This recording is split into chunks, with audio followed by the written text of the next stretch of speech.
আজকের দিনেই 11 অক্টোবর 1942 সালে এলাহাবাদে একজন জনপ্রিয় ভারতীয় অভিনেতা, প্রযোজক এবং টেলিভিশন উপস্থাপক, আমরা সবাই উনাকে বলিউডের বিগ বি আর শেহনশাহ বলে চিনি।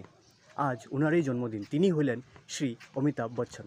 আজ আমি আমার এই ভিডিওর মাধ্যমে উনাকে জন্মদিনের শুভেচ্ছা জানালাম আর ভগবানের কাছে প্রার্থনা করব যে উনি সবসময় যাতে সুস্থ আর ভালো থাকেন।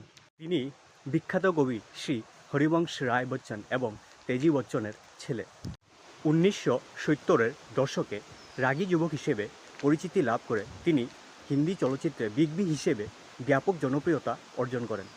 তিনি জঞ্জির ও শোলের মতো সিনেমার মাধ্যমে রাতারাতি তারকা হয়ে ওঠেন।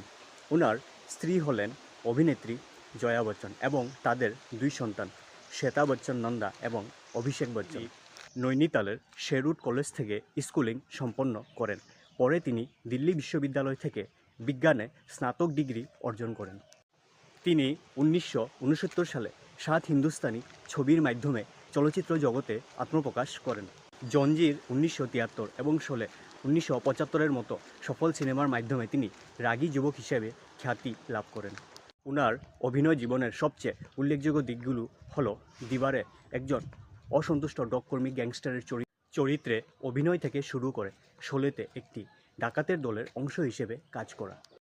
তিনি একজন প্রযোজক এবং টেলিভিশন উপস্থাপক হিসেবেও সফল। তার অভিনীত সিনেমার সংখ্যা 200-এরও বেশি এবং তিনি বলিউডের ইতিহাসে অন্যতম গুরুত্বপূর্ণ অভিনেতা হিসেবে বিবেচিত হন। আজকের এই ভিডিওটি এতটুকুই ছিল। ভিডিওটি ভালো লাগলে তোমরা অবশ্যই একটি লাইক আর কমেন্ট করে যাবে।